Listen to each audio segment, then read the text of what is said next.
Bueno, entonces estábamos en Mili contra Moore.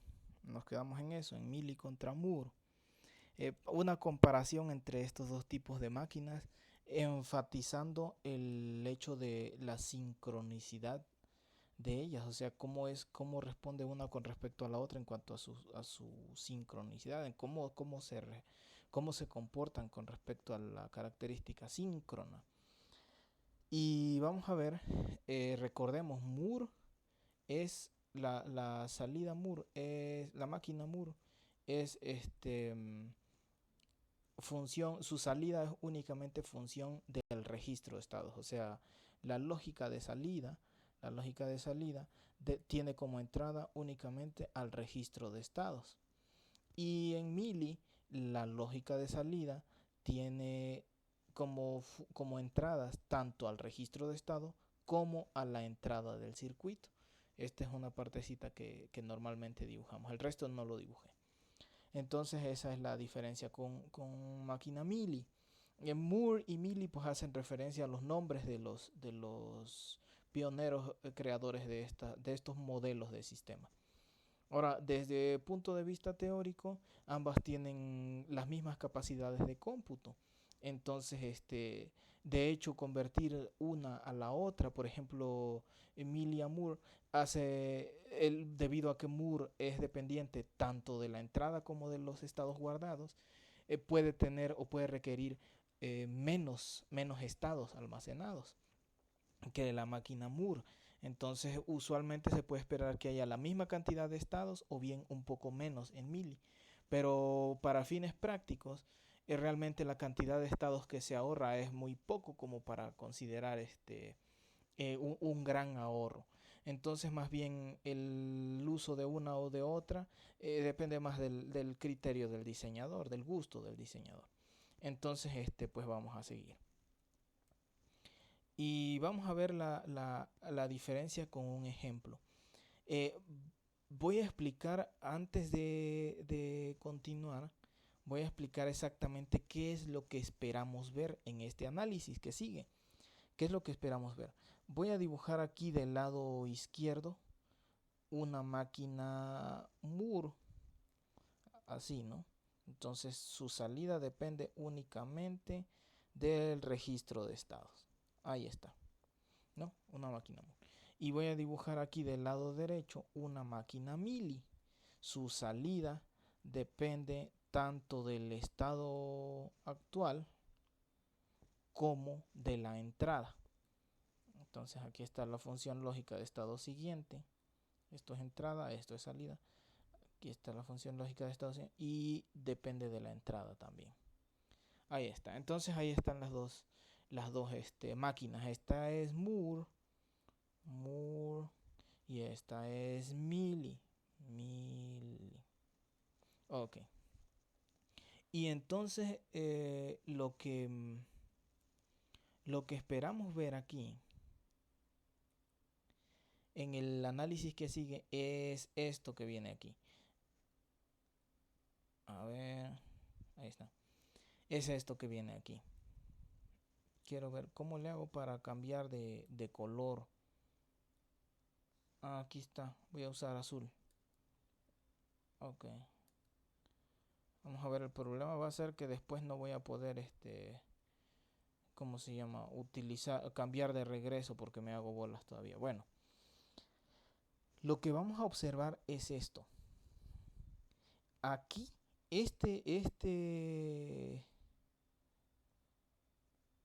otra vez, 10.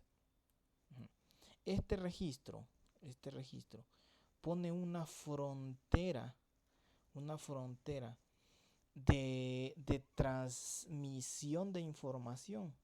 Como este registro es síncrono, entonces lo que llega en este bus que estoy señalando aquí no pasa hacia este lado, no pasa hacia el otro lado, hacia la salida del registro, a menos que el registro tome las muestras correspondientes. O sea, en cada rising edge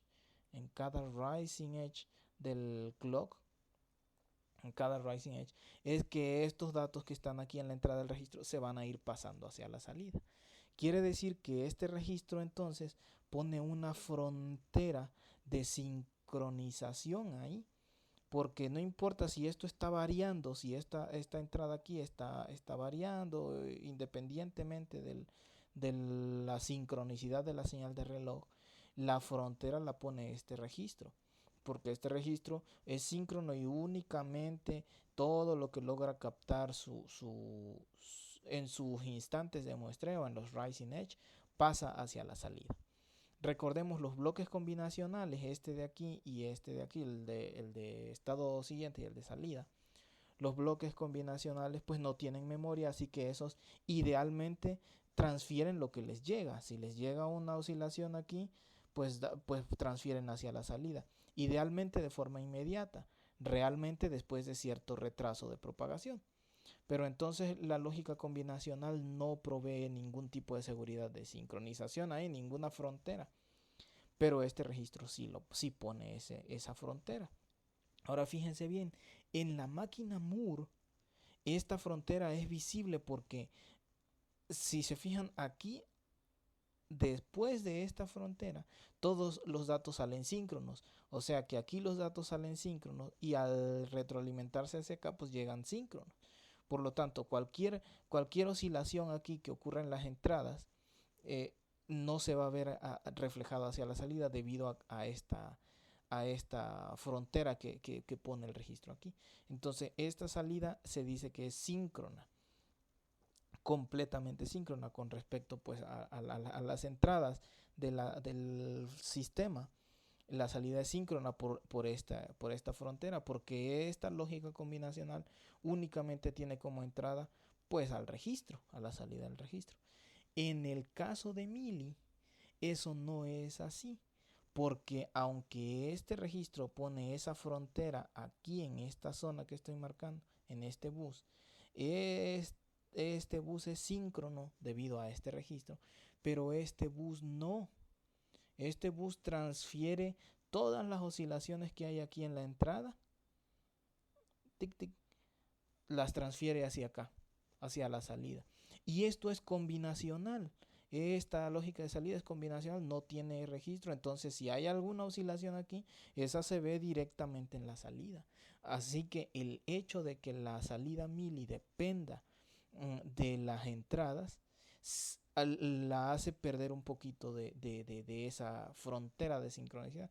Obviamente, cuando estamos interconectando sistemas síncronos, tenemos registros en las fronteras, en los inicios, en las entradas, para garantizar que estos glitches se filtren, se vayan. Entonces se puede esperar que una máquina Mealy sea también síncrona por el hecho de que estamos hablando de diseño de sistemas síncronos. Pero una máquina Mealy por sí misma tiene una ruta combinacional desde entrada hasta salida. Este pedazo es combinacional desde entrada hasta salida. Y por lo tanto, pues puede responder en el mismo ciclo de reloj. Si hay algún cambio o varios cambios, los ve la salida. Un cambio o varios cambios. Esa es la diferencia que nosotros vamos a observar a través de un ejemplo. Entonces el ejemplo que viene ahorita, ahora borro todo esto. El ejemplo que viene ahorita es un detector de borde, un detector de cambio. Entonces vamos a llamar a nuestra señal de entrada, la vamos a llamar strobe, y a nuestra señal de salida la vamos a llamar P de pulso. Ok, ahora cambio el color. ¿Qué color era? Rojo. Era ese. No era ese, pero pues ya. Ok, a ver, ¿cómo le hacemos? Ah, era este. Tone. Ese era, ok.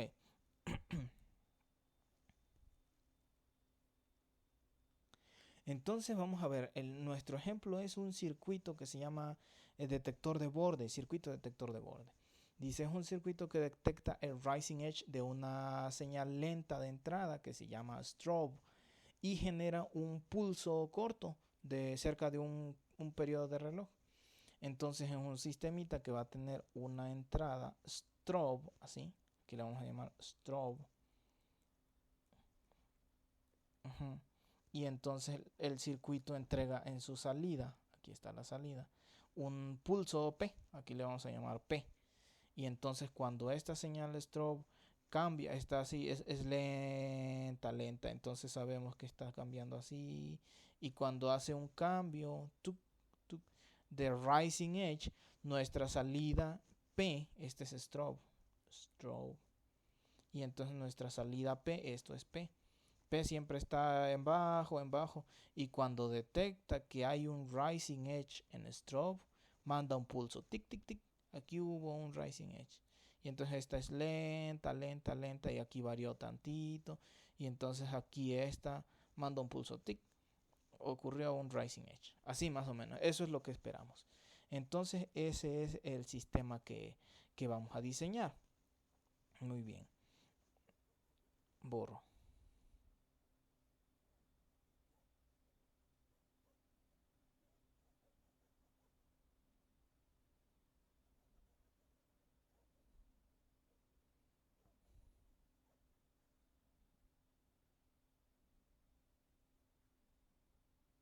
Ok. Ya. Entonces vamos a ver tres diseños distintos. Una máquina Mili, una máquina Moore y una máquina con Mili con un retrasito. Para enfatizar la parte del registro que mencioné hace rato. Entonces este lado, el lado izquierdo, es el diagrama de la máquina Moore. El lado de en medio es el diagrama de la Mili. Y el lado derecho es la Mili, pero con un retraso. Es más o menos una fusión entre las dos. Entonces notemos, los estados se llaman estado cero, haciendo referencia pues a la señal strobe, ¿no? Cuando está en cero, cuando se detecta el borde o cuando está en 1.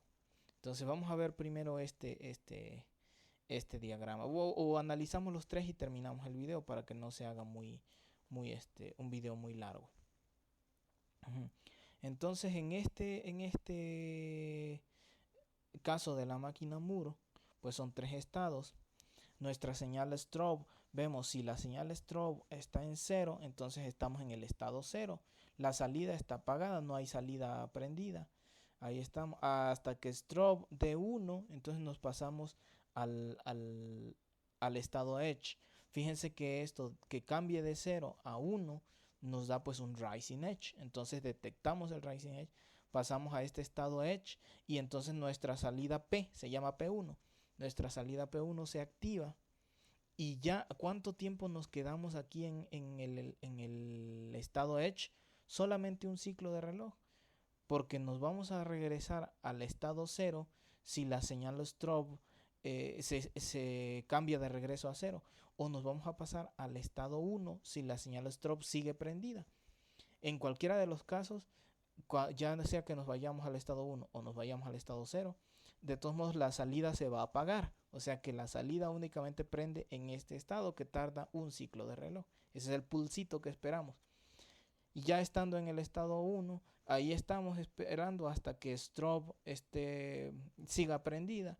Y si strobe, la señal de entrada, ya se apagó, pues nos vamos de regreso al estado 0. De regreso al estado 0. Pero en ninguno de los casos volvemos a prender nuestro pulso. Nuestro pulso es nada más para detectar el cambio de strobe de 0 a 1. Aquí. Entonces, pues esa es la manera de funcionar de esta primera máquina. Nótese entonces que la salida P1 es de tipo Moore porque está activada pues en el estado edge, independientemente de las entradas. O sea, simplemente que haya ocurrido de 0 a 1 strobe nos llevó al borde, al estado edge, perdón, y en ese estado edge es donde prendemos el pulsito por un ciclo de reloj y ya.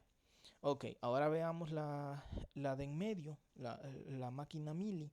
¿Cómo funciona la máquina Mili? Esta nada más tiene dos estados. Estamos en el estado 0 o estamos en el estado 1. Y en la transición de 0 a 1, en el rising edge de strobe, es donde prendemos P2. Y ya. Entonces estamos en el estado 0. La salida P2 no se especifica ahí, no está asignada. Entonces por default es 0. Y ahí seguimos atrapados en el estado 0 mientras strobe esté apagada. Y cuando hay un cambio de 0 a 1, strobe se prende y estábamos en el estado 0, entonces prendemos P2, prendemos la salida P2, tic, en ese pedacito, en ese ciclo. O sea, esto es combinacional.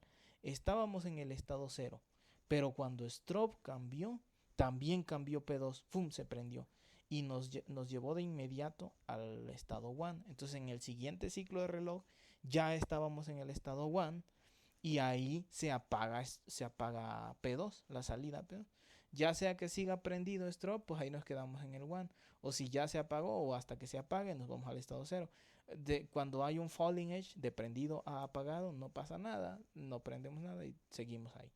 Entonces fíjense que aquí la indicación de que la salida P se prenda depende tanto del estado 0 como de strobe. O sea que si strobe está jugando 1-0-1-0, vamos a estar haciendo cambios en esto, entre estos estados, y realmente P2 no va a tardar un ciclo porque ocurre como una evaluación del estado actual dependiente de esta entrada. Entonces esta es la diferencia, ¿no? Nótese que la salida mili está activada en el borde, dependiente tanto de la entrada como del estado. Y aquí pues un equivalente de este mili, ¿no? En términos de mili, pero sería la máquina Moore en términos de mili. Estamos en el estado 0, igual nuestro strobe si está apagado, pues seguimos en el estado 0. Hasta que se prenda, vamos a prender nuestra salida. P3, nuestra salida. Fíjense que aquí está siendo asignada como salida mili. ¿De acuerdo? Como salida mili está en el borde, así como aquí. Es exactamente el mismo comportamiento. Cuando hay un rising edge, si strobe se prende, inmediatamente que se prendió, se prende P3. Depende de la entrada. No se tiene que esperar a la sincronicidad como en la Moore, sino que ahí mismo se prende. Y ya estando aquí en el estado delay, que es como si fuera este estado, ya aquí seguimos con P3 prendida como le hicimos aquí en el Moore. Solamente que aquí estamos usando la notación mili, por eso P3 aparece asignada en el borde. Pero fíjense que aparece en los dos lados, tanto aquí como aquí. ¿Ya vieron? Es decir, P3 sigue prendida en el estado delay, independientemente que strobe se apague y nos lleve al estado 0 o que strobe siga prendida y nos lleve al estado 1. En este estado sigue prendido P3, por eso aparecen los dos lados. Sin embargo, esta máquina sigue siendo especificada como máquina mili, por eso aparece asignada en las salidas de ambos, aunque realmente como es en la salida en las dos rutas de salida, pues podría bien estar aquí adentro, nada más que por consistencia está asignada afuera como mili, como salida mili. Y ya estando en el estado 1, pues no se activa, no aparece asignada en ningún lado, en ninguna ruta aparece asignada, entonces se asume que está apagada por default. Entonces fíjense, esta es una máquina Moore, esta es una fusión de las dos, realmente es una máquina mili con un retrasito, para enfatizar que ese retraso es parecido a este retraso de Moore, y esta es una máquina mili sin retraso. En el siguiente video vemos entonces el diagrama de tiempos de estas máquinas, de este sistemita, de cada uno de los tres sistemas. Termino el video aquí entonces para no hacerlo demasiado largo.